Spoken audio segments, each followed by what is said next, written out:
Assalamualaikum warahmatullahi wabarakatuh. Nama saya Anandar Fauzi dari kelas T2A angkatan 2020, vokasi UB, jurusan Teknologi Informasi, Program Studi Teknologi Informasi dan Komputer.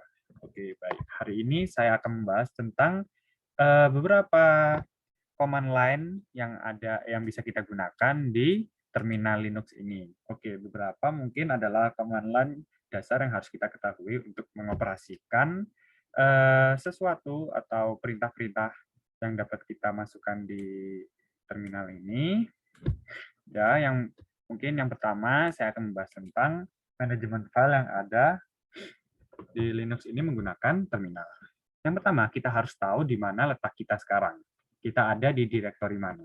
Cara memeriksanya adalah ketikkan di terminal pwd. Nah, kemudian tekan enter. Ini akan memberitahu kita di mana letak kita sekarang. Oke, di sini menunjukkan bahwa letak kita sekarang ada di folder root, folder paling atas. Lebih mudahnya seperti itu. Oke, sekarang kita ingin masuk ke folder-folder yang dapat kita lihat yang dapat kita lihat di sini. Kita ingin masuk ke folder, misalkan folder desktop, dokumen, download, feed musik, dan yang lainnya. Bagaimana caranya? Pertama, kita kan tidak tahu bagaimana cara masuknya. Kita harus masuk lewat folder mana. Oke, kita harus melihat folder-folder di folder root ini sebelumnya. Bagaimana caranya kita memeriksanya? Dengan cara menekan command ls.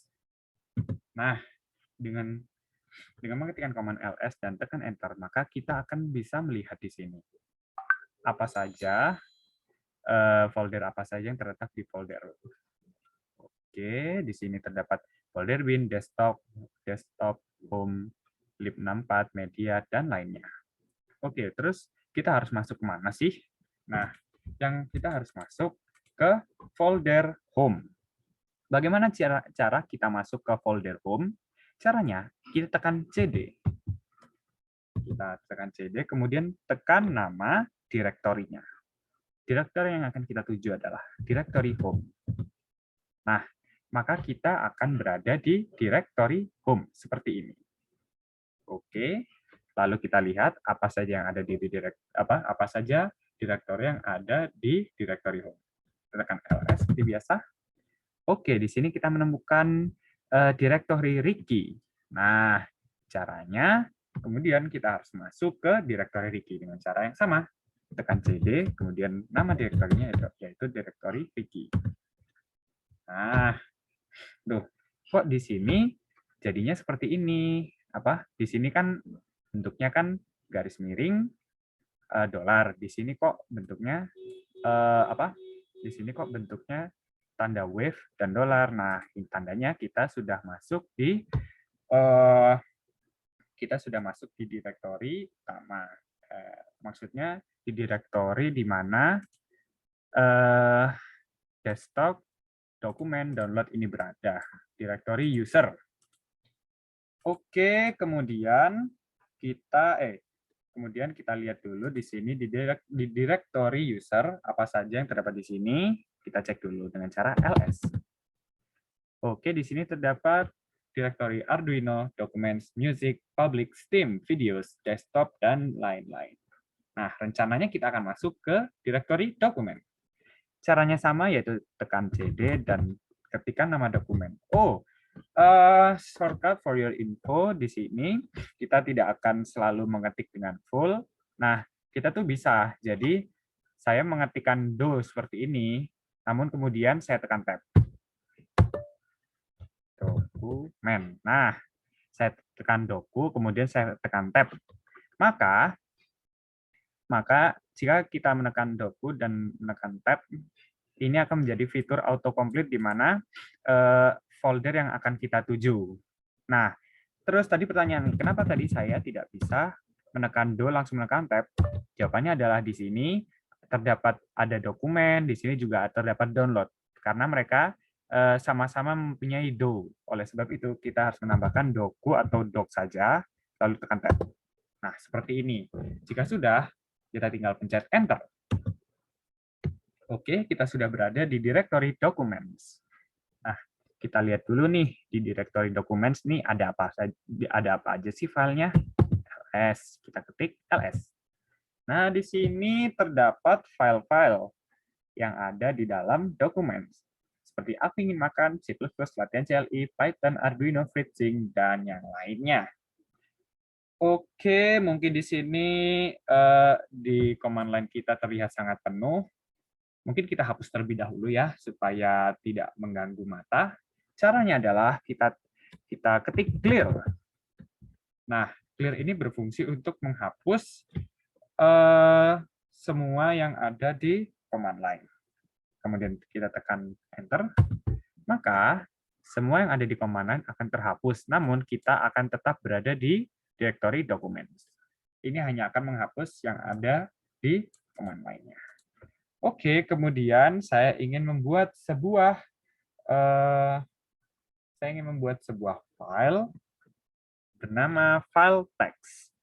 Nah, caranya bagaimana kita dapat membuat file text? Caranya adalah kita ketik touch, dan kita masukkan nama file beserta ekstensinya. Misalkan nama filenya namaku hadi.text. Kemudian kita tekan enter. Nah, terlihat tidak terjadi apa-apa di sini. Namun saat kita periksa di ls, nah kita bisa lihat di sini ada file yang bernama namaku hadi.txt. Nah, ini mengartikan bahwa perintah touch namaku hadi.txt ini berjalan secara baik, berjalan sukses. Oke, kemudian saya ingin membuat direktori baru dan memindahkan file namaku hadi.txt ini ke dalam direktori baru yang telah saya buat. Nah, bagaimana sih caranya? Caranya mudah sekali, teman-teman. Dengan cara kita ketik mkdir atau makedir. Lalu kita ketikkan nama direktori yang ingin kita namai, yaitu misalkan namanya makedir namaku hadi. Seperti itu, kemudian tekan enter. Terlihat tidak terjadi apa-apa di sini, namun akan kita periksa di daftar list yang ada di dalam direktori dokumen. Nah, di sini bisa kita lihat nih. Di sini di mana ya? Nah, di sini. Namaku Hadi dan namaku hadi.text. Namaku Hadi di sini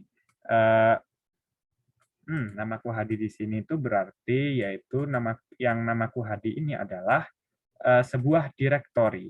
Nah, kemudian kita akan masuk ke direktori namaku Hadi dengan cara cd nama, kemudian kita tekan tab plus. Nah, udah nih, kita tekan enter. Otomatis kita akan berada di dalam direktori namaku Hadi. Nah, oke, sebelum itu saya ingin memindahkan atau lebih tepatnya ingin mengcopy file namaku hadi.txt ke dalam direktori namaku Hadi. Oke, caranya bagaimana? Pertama, kita ketikkan command cp, yaitu copy paste. Kemudian kita cari direktori di mana file itu berada, yaitu dot. Kemudian nama filenya adalah namaku hadi.txt. Lalu kita pindahkan ke dalam direktori ini. Ups, mungkin caranya tidak seperti ini, maka kita akan kembali ke direktori dokumen. Nah, begini caranya kita kembali ke direktori dokumen. Caranya kita tekan CD dan kita ketik titik 2 kali. Oke. Nah, secara otomatis maka di sini kita akan keluar dari direktori namaku Hadi ke direktori dokumen. Buktinya adalah kita sudah namaku Hadi di sini sudah tidak ada di sini. Jadi setelah sebelum dolar ini adalah dokumen. Nah, baik, sudah seperti itu. Sekarang kita akan mencoba untuk mengcopy dokumen namaku hadi.txt ke dalam direktori namaku Hadi. mungkin kita hapus terlebih dahulu menggunakan command clear. Oke, selanjutnya kita gunakan command yang sama seperti tadi, yaitu copy namaku Hadi. Agak salah. Namaku Hadi.txt. Nah, kemudian kita pindahkan ke dalam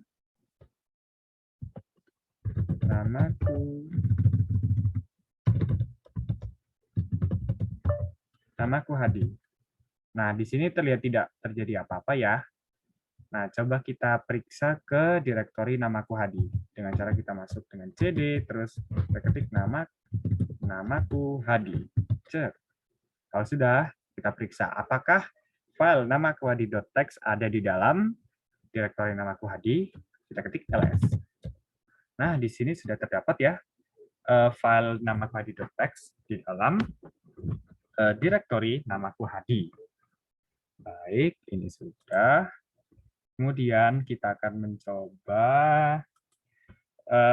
salah satu command yang bisa kita gunakan untuk membuat sekaligus menulis isi sebuah file dengan cara kita ketik nano. Nano, kita buat file baru, mungkin namanya namakurika.txt.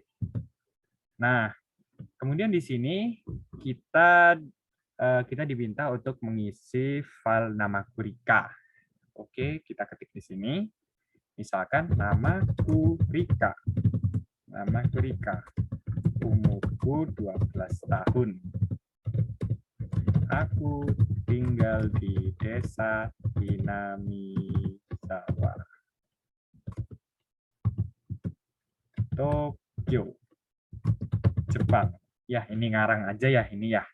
Nah, jika sudah, kita ingin misalkan kita ingin men-save semua yang ada di sini ke dalam file namaku Rika dengan cara di sini sudah ada petunjuk-petunjuknya dengan cara kita exit dulu terlebih dahulu. Oh iya, di sini ada tanda atas dan X yang bermaksud yang dimaksud itu seperti Ctrl X. Nah, jika sudah kita tekan yes, Y. Kemudian di sini kita diminta untuk merename atau membuat namanya seperti default. File name to write. Kita bisa mengganti namanya di sini, namun saya akan tetap mempertahankan namanya seperti ini as a default. Maka langsung kita tekan enter. Sudah selesai. Nah, kita cek lagi nih apakah nama kurika.txt ini sudah berhasil dibuat. Kita cek dengan cara ls. Nah, di sini sudah muncul ya file nama kurika.txt. Nah, lalu bagaimana cara kita ingin mengetahui isi folder nama kurika.txt ini? Caranya itu ada dua. Pertama, kita dapat menggunakan command cat atau less. Nah, mungkin akan saya coba untuk command cat, kemudian namaku Rika.txt. Maka ketika kita pencet enter, di sini akan menunjukkan isi dari teks tersebut. Namun, bedanya tadi apa bedanya dari cat sama less? Kalau bedanya dari cat, kalau misalkan cat ini hanya menunjukkan seperti ini saja. Kalau misalkan kita menggunakan perintah less, mungkin lebih cepat untuk menunjukkannya secara langsung ya. Kita menggunakan perintah less, kemudian namaku Rika. Kita tekan enter. Nah, maka kita akan disuguhkan dengan pemandangan seperti ini. Mungkin ini akan lebih bagus jika programnya atau filenya berisi banyak sekali tulisan. Nah, setelah itu kita pencet Q untuk keluar. Jadi, untuk kapan kita menggunakan cat dan menggunakan less, mungkin untuk program memiliki untuk file yang memiliki teks yang sangat sedikit, mungkin lebih baik menggunakan cat saja karena akan langsung dimunculkan seperti ini. Namun untuk file yang memiliki tulisan yang sangat banyak, mungkin kita lebih baik menggunakan less. Oke, seperti itu. Setelah itu kita akan lanjut ke topik selanjutnya, yaitu monitoring CPU menggunakan terminal yang ada di sistem operasi Linux. Caranya, kita tekan top, TOP, lalu kita tekan Enter. Maka di sini kita akan ditunjukkan oleh si terminalnya di sini. Ya, terdapat banyak sekali program yang sedang dilaksanakan. Nah, saya merekam ini menggunakan Zoom. Nah, di sini terlihat ya bahwa di sini ada Zoom, Nah, di sini menggunakan CPU-nya berapa persen dan juga memorinya berapa persen. Kemudian ini digunakan oleh user siapa? Nah, digunakan oleh user Ricky. Terus di sini ada user root dan sebagainya. Oke, cara keluar dari tampilan seperti ini adalah dengan cara menekan Q. Nah, ini sudah keluar, namun masih terdapat ya sisa-sisanya. Mungkin kita akan clear terlebih dahulu dengan cara pencet clear. Kalau sudah, mungkin kita ingin memeriksa monitoring CPU yang digunakan oleh user Ricky saja. Caranya bagaimana? Oke, kita tekan top seperti biasa, kemudian kita tambahkan garis U, kemudian masukkan username-nya yaitu Ricky. Kita tekan enter, maka di sini terdapat usernya hanya Ricky saja. Apa yang sedang digunakan oleh user Ricky. Nah, di sini sudah terdapat banyak sekali penjelasannya. Oke, selesai. Kita keluar dari tampilan topnya dengan cara memencet Q pada keyboard. Oke, kita bersihkan kembali. Nah, untuk perintah-perintah dasarnya mungkin seperti itu, namun saya ingin menambahkan beberapa perintah dasar yang dapat kita gunakan. Nah, pertama, mungkin saat kita menginstal Linux, kita akan diberi Python 3. Python 3 ini termasuk interpreternya Python ya. Interpreternya Python. Kita tekan Python 3, maka ini terminal ini otomatis akan menjadi interpreternya dari bahasa Python. Nah, sekarang kita coba nih perintah-perintah sederhananya, misalkan operasi aritmatika 3 ditambah 5 dikali 5 dikali 9. Nah, kita tekan hasilnya, maka akan keluar hasilnya 228. Nah, di sini kita bisa menggunakan terminal sebagai interpreter bahasa Python. Nah, kemudian bagaimana cara kita keluar dari mode interpreter ini? Caranya adalah kita menggunakan fungsi exit. Fungsi exit seperti ini, kemudian kita tekan enter. Selesai, seperti ini. Mudah sekali, bukan? Kemudian, saya ingin menjalankan sebuah program dari bahasa C++ menggunakan terminal. Mungkin kita akan keluar dulu dari sini. Kita keluar, kemudian kita masuk ke direktori C++. Nah, di dalam C++ ini terdapat banyak sekali ya di sini ya. Kemudian saya ingin menjalankan programnya, yaitu program hereditas yang kemarin sudah saya buat bersama teman saya. Caranya adalah kita tinggal menekan titik dan garis miring secara bersamaan, kemudian kita ketikkan nama program yang tanpa ekstensi ya. Kalau menggunakan ekstensi, maka kita akan membuka hasil codingan atau kode kita yang telah kita tulis ya. Kemudian kita enter, maka ini akan keluar hasilnya dari maka otomatis ini terminalnya akan menjadi compiler dari C++ ya. Nah, selesai, kemudian kita tekan clear. Oke, saya berniat untuk menghapus file-file tadi yang ada di namaku Hadi. Nah, kita keluar dulu dari file C++ dan kita masuk ke file namaku Hadi. Kita lihat dulu ya file-file di sini. Nah, caranya kita untuk menghapus file-file di sini gimana sih caranya? Pertama, kita ketik rm. Kemudian, Kita ketik namanya, namaku Hadi. Nah, kita tekan enter, kita cek lagi apakah namaku Hadi.txt masih ada di dalam direktori namaku Hadi. Jawabannya ternyata sudah tidak ada, karena kita telah berhasil menghapusnya. Kemudian saya akan menghapus file namaku Rika. rm namaku Rika. Kita tekan enter, kita cek lagi, ternyata wah sudah tidak ada. Berarti kita sudah berhasil untuk menghapus filenya. Oke, kita hapus dulu. Setelah itu saya berniat untuk menghapus direktori namaku Hadi. Caranya kita keluar dulu dari direktori namaku Hadi. Kemudian kita